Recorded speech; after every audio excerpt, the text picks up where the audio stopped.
ଜୟ ଜଗନ୍ନାଥ। ଶ୍ରୀମନ୍ଦିରରେ କାଳିଅ ଦଳନ ବେଶ। ଗୋବିନ୍ଦ କୋପେ ଗୁରୁତର, ଉଠିଲେ କାଳିଅର ଶିର। ସର୍ପର ଶିରେ ମଣି ଥିଲା, ଶ୍ରୀକୃଷ୍ଣ ଚରଣ ଲାଗିଲା। ତ୍ରିଭଙ୍ଗୀ ଛନ୍ଦେ ଉଭା ହୋଇ, ନାଚନ୍ତି ଗୋପାଳଙ୍କୁ ଚାହିଁ। ଭାଦ୍ରବ ମାସ କୃଷ୍ଣ ପକ୍ଷ ଏକାଦଶୀ ତିଥିରେ ଶ୍ରୀମନ୍ଦିରରେ ଶ୍ରୀଜୀଉମାନଙ୍କର ଅନୁଷ୍ଠିତ ହୋଇଥାଏ କାଳିଅ ଦଳନ ବେଶ ଓ ଲବଣୀଖିଆ ଉତ୍ସବ। ଦ୍ୱାପର ଯୁଗରେ ଶ୍ରୀକୃଷ୍ଣ ଗୋପାଳ ବାଳକମାନଙ୍କ ସହିତ ଯମୁନା ନଦୀ କୂଳରେ ଖେଳୁଥିବା ସମୟରେ ତାଙ୍କର ଏକ ଗାଈ ଯମୁନାରେ ବୁଡ଼ି ଯାଇଥିଲା। ସେହି ଯମୁନାରେ ବିଷଧର କାଳିଅ ନାଗ ବାସ କରୁଥିବାରୁ ସେହି ଗାଈକୁ ଉଦ୍ଧାର କରିବାକୁ ଜଳରେ କେହି ପ୍ରବେଶ କରିନଥିଲେ। କିନ୍ତୁ ଭଗବାନ ଶ୍ରୀକୃଷ୍ଣ ଉକ୍ତ ନଦୀରେ ପ୍ରବେଶ କରି କାଳିଅ ନାଗକୁ ଦଳନ କରିବା ସହିତ ଉକ୍ତ ନଦୀରୁ ତାକୁ ବିତାଡ଼ିତ କରିଥିଲେ। ସେହି କାଳିଅ ଦଳନ ଦୃଶ୍ୟକୁ ସ୍ମରଣ କରାଇ ଶ୍ରୀମନ୍ଦିରରେ ଏହି ବେଶ ଅନୁଷ୍ଠିତ ହୋଇଥାଏ। ଇତିହାସ କୁହେ, ପଞ୍ଚଦଶ ଶତାବ୍ଦୀରେ ଗଜପତି ପ୍ରତାପ ରୁଦ୍ରଦେବଙ୍କ ସମୟରେ ଶ୍ରୀକୃଷ୍ଣ ଲୀଳା ବେଶ ସବୁ ପ୍ରଚଳନ କରାଯାଇଥିଲା। ମଧ୍ୟାହ୍ନ ଧୂପ ପରେ ଶ୍ରୀଜୀଉମାନଙ୍କର କାଳିଅ ଦଳନ ବେଶ ପାଇଁ ପ୍ରସ୍ତୁତି ଆରମ୍ଭ ହୋଇଥାଏ। ଏହି ବେଶରେ ଶ୍ରୀଜଗନ୍ନାଥ ଓ ଶ୍ରୀ ବଳଭଦ୍ର କାଷ୍ଠ ନିର୍ମିତ ଶ୍ରୀଭୁଜ ଓ ଶ୍ରୀପୟର ଯୁକ୍ତ ହୋଇଥାନ୍ତି।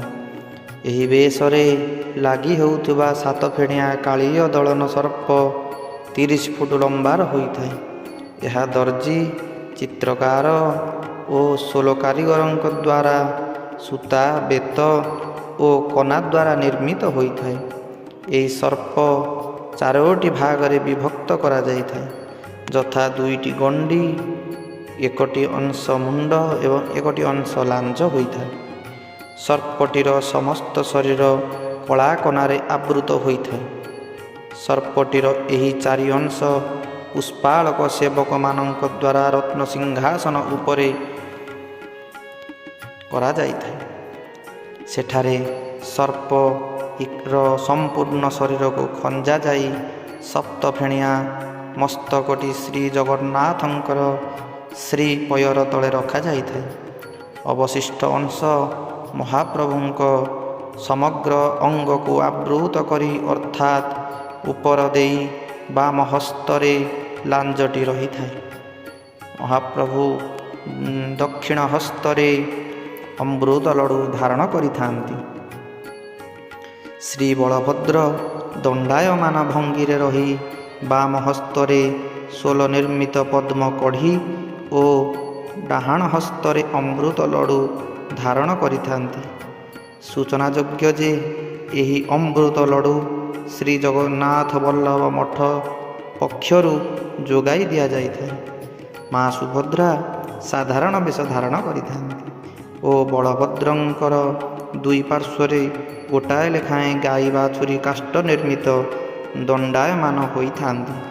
ଏତଦ୍ ବ୍ୟତୀତ ଶ୍ରୀଜୀଉମାନଙ୍କ ଶ୍ରୀମୁଖରେ କନାରେ ପ୍ରସ୍ତୁତ ପଦ୍ମବଳା, ମସ୍ତକ ଉପରେ ଚୂଳ ଖଞ୍ଜା ଯାଇ ସୁବର୍ଣ୍ଣ କିଆ ଓ କେତେକ ସୁବର୍ଣ୍ଣ ଅଳଙ୍କାର ମଧ୍ୟ ଲାଗି ହୋଇଥାଏ।